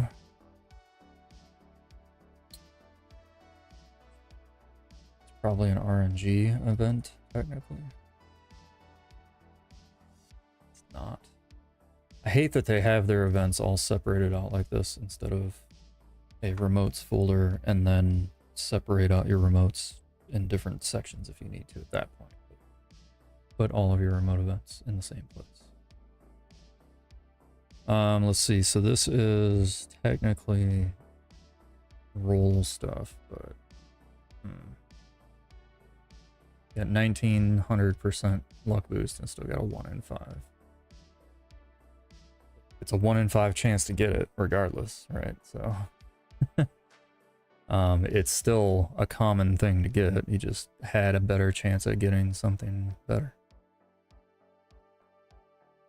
It's the whole point of an RNG game. You spend a lot of time randomly rolling, boosting your luck, rolling some more, getting things that boost your luck even more. I didn't make the game, I just work it. I don't even know where to put this, honestly.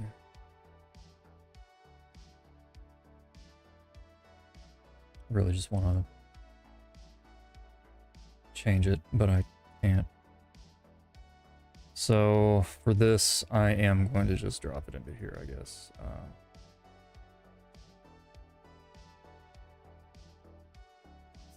The RNG stuff is the role stuff, and it's technically role related. It's technically UI related, and they should have a UI thing. I guess I could put it in player data. Probably put all these in player data. It is what it is. We'll do it in here. We're going to call this sync role button.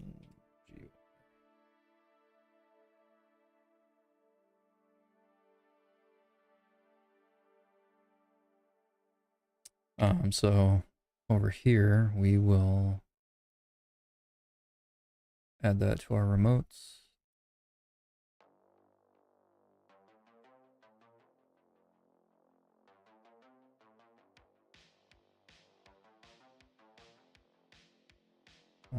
Assets.player data. Got that directly. So that's fine. Trailing comma.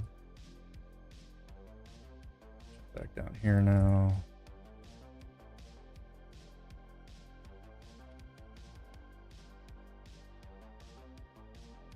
Client with player, and we are going to send profile.data.quickroll and profile.data.auto.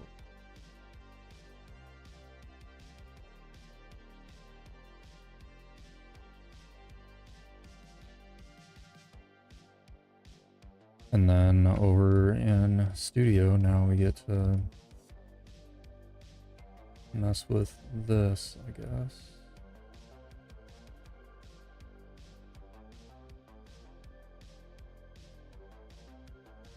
Quick roll, auto roll. So we're gonna do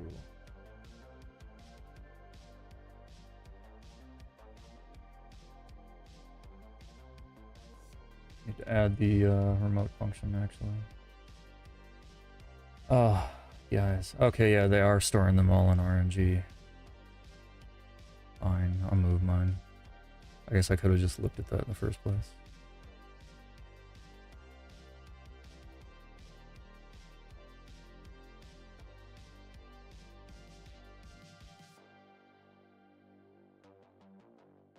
Now I need to reset that over here. It's not over here. Pick me up. Oh, was it RNG? Dot events.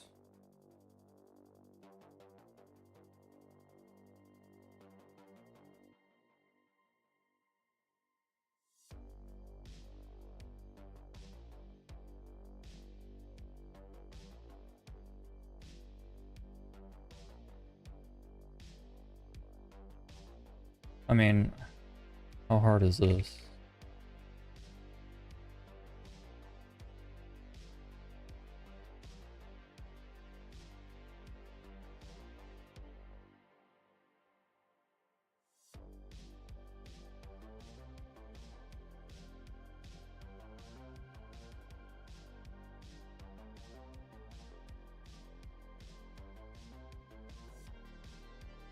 Different one.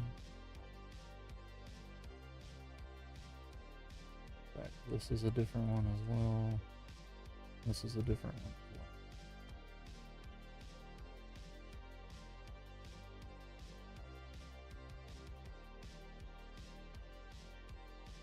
well. Boom.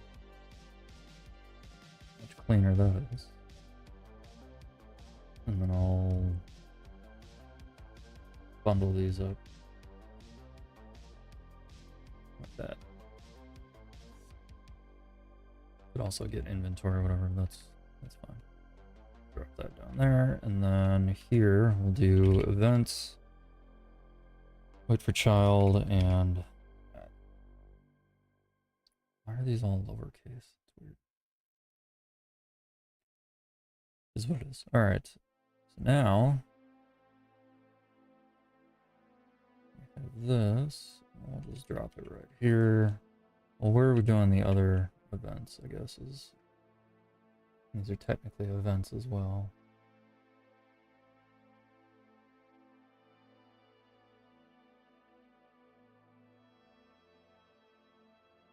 Somewhere around here, I guess, is fine.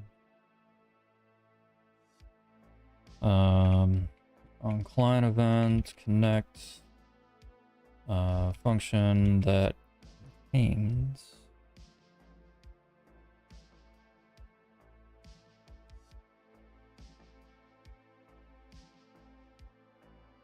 these just booleans.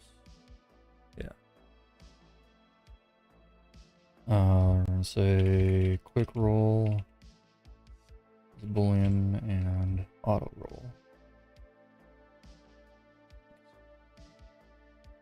Auto roll, which is a boolean. All right, and then we're going to set up basically the same thing that they have in here, which is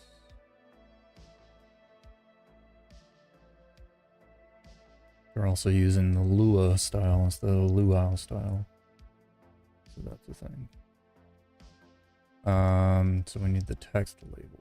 So this is was a quick roll.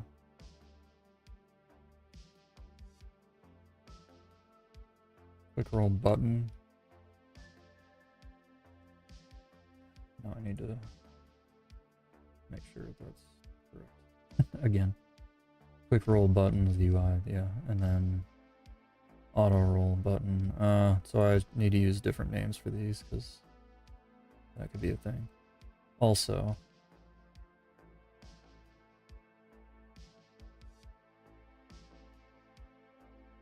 that's the same exact thing, right? I'm not insane on that.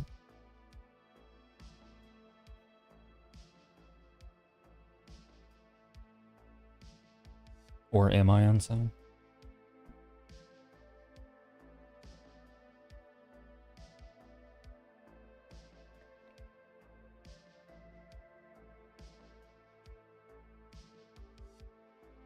Create a poll to ask if I'm insane.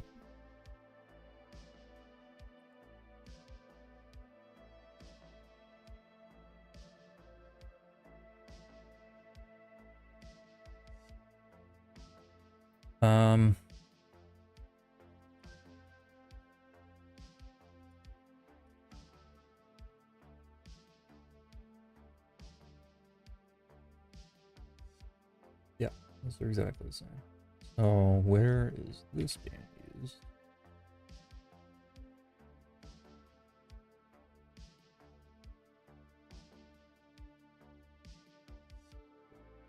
Places, including here, which we're going to change.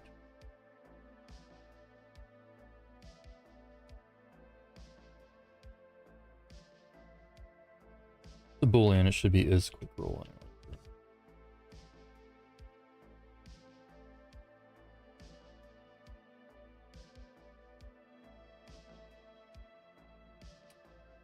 And then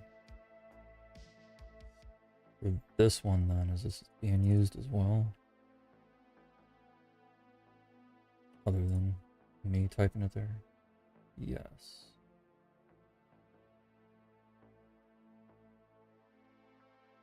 So this is an easy fix, though. There is a replace option here, and I can just say quick roll.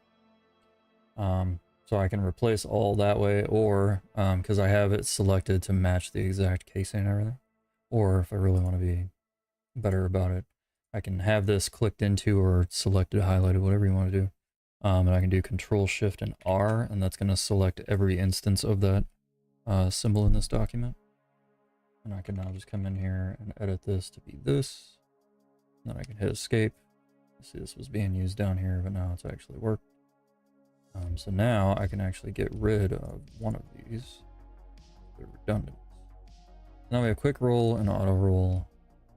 Down here we have quick roll dot text label dot text is going to be if is quick roll,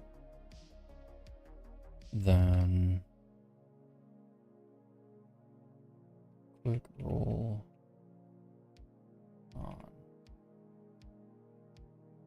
else, just making sure it wasn't something weird, so just copy this. So if you weren't aware, Luau made a change to what Lua does to make it much more clear with this if-else expression that you can do. Because the other way that Lua used to do text is just like this. Is auto roll and that or that. So this is the same exact thing, sort of. The difference is, so basically it checks if this is true, right? It's just like a conditional, you have it between the if and then. So if quick roll is true, then we're setting, you know, this string, else we're setting this string. It's the same thing. If is auto roll is true, then this is what's returned. Otherwise, this is what's returned. It doesn't read very well, but beyond that, if you actually wanted to store a nil or false value inside of your first part of the expression, this will work, the if then else, because if is quick roll is true, then we would return false or nil, right? That still works, else return whatever it is. Whereas on this way, if you have is auto roll and false or nil, then this statement becomes false, and therefore you will always return the second value. So it doesn't account for proper if or nil options. So we want to use the Luau version that they added in there to do that. Alright, so this is done. So now I need to copy that into the game as well. There. We'll go ahead and find that. Is that roll handler? And we'll paste that in there. And we'll save that. Minimize that. We'll head back into here now. So this is taken care of. No longer setting GUI for those in here. We have more roll GUI stuff. Okay. This is the roll button. Hey, evolution.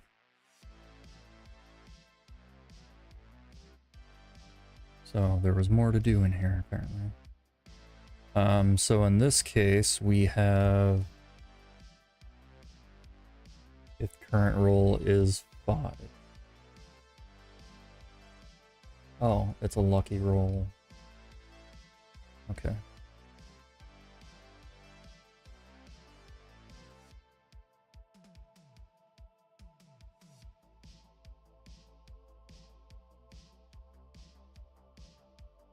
When they first join the game, because I guess it saves the roll that they have, so that's fine.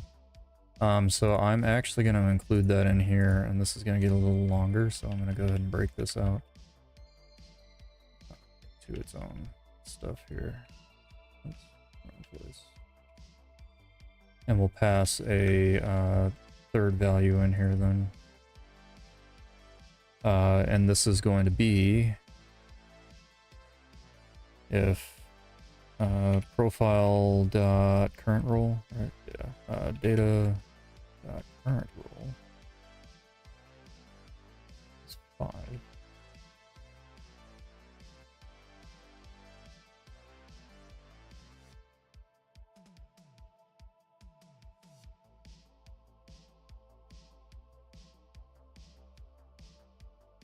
Guess I could do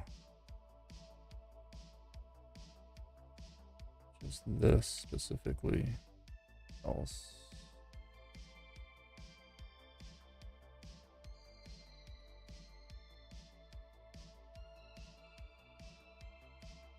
Make this a string interpolation because that just works better for me.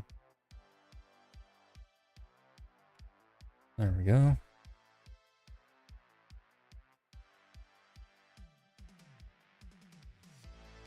So that's going to be a string. So now we get to come back over into here. What do I use to code in Visual Studio Code? Is it a viable way to develop games? Yes, it is. I can break this down pretty easily here. So this is Notepad. This is a text editor. You could also open up Microsoft Word or Google Docs. Notepad++ is another one. We'll talk about that in a second though. I can say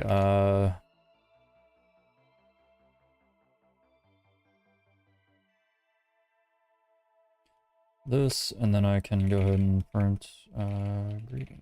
Okay.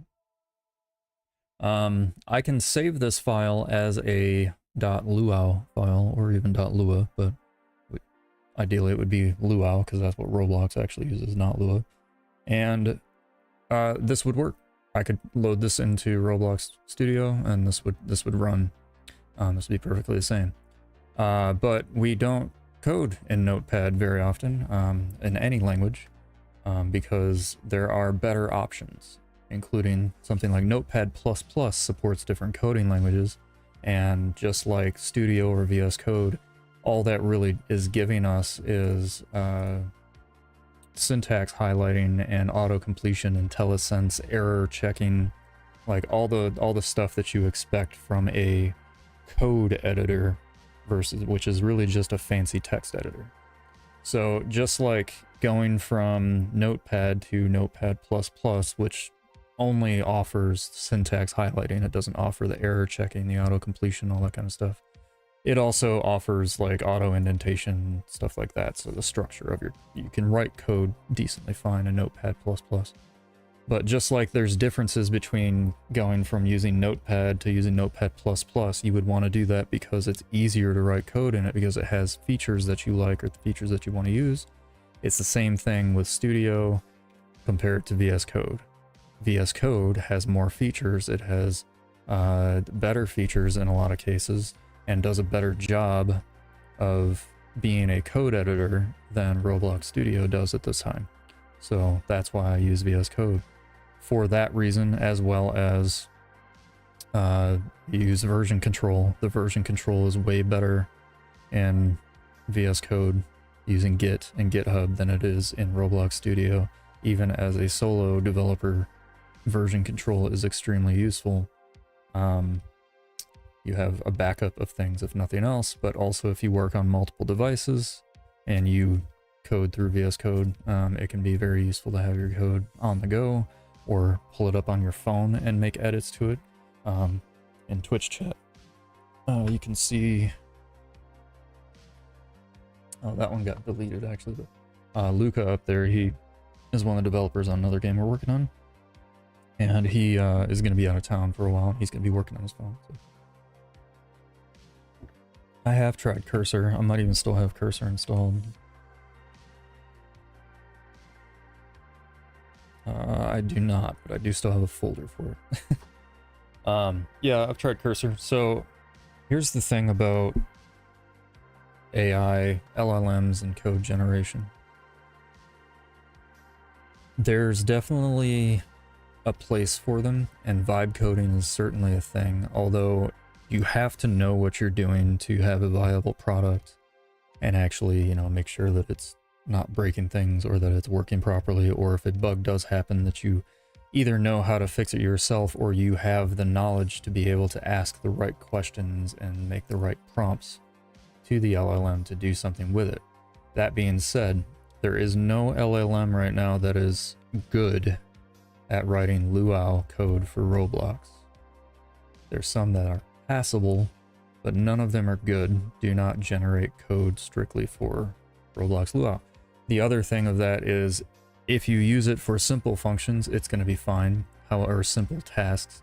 However, your brain will actually atrophy. They've done a study on this now.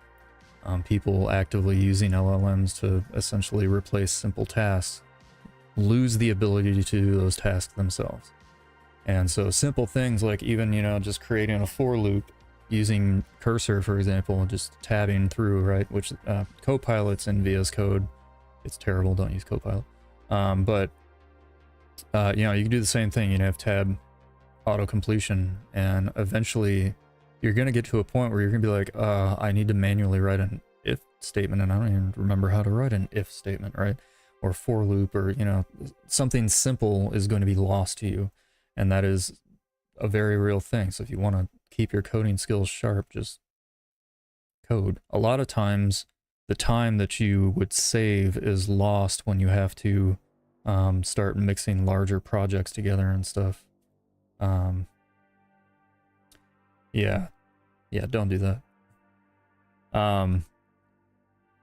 ChatGPT, particularly Gemini 2.5 Pro, out of all the ones that I've used, I still have to use Claude 4 since they've updated to test this, because I go through and I put these AI through the ringer to see if any of them have gotten anywhere good on them.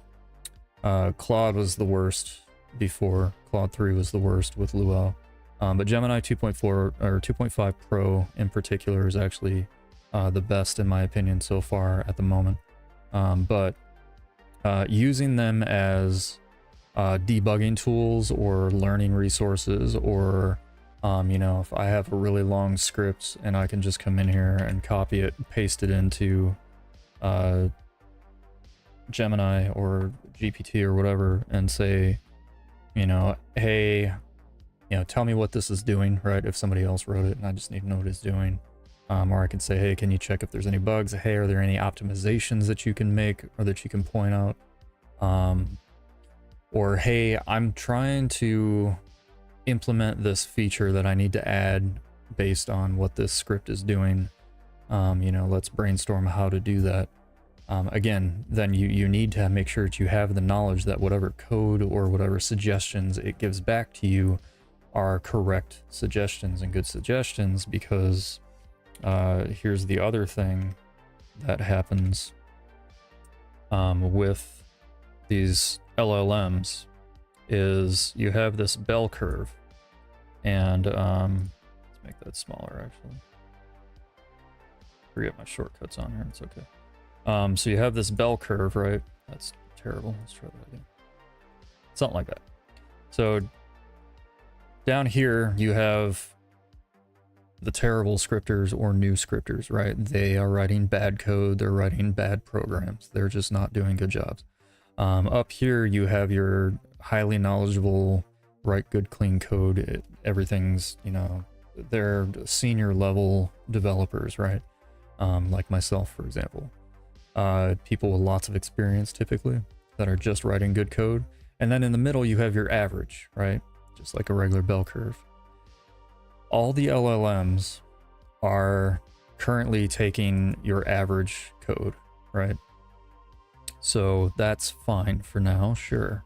The problem is that when people no longer learn to get to this point, which they won't if they're just taking the average code and using the average code and basically training themselves on the average code, they're never going to reach this point. And what's going to happen is this curve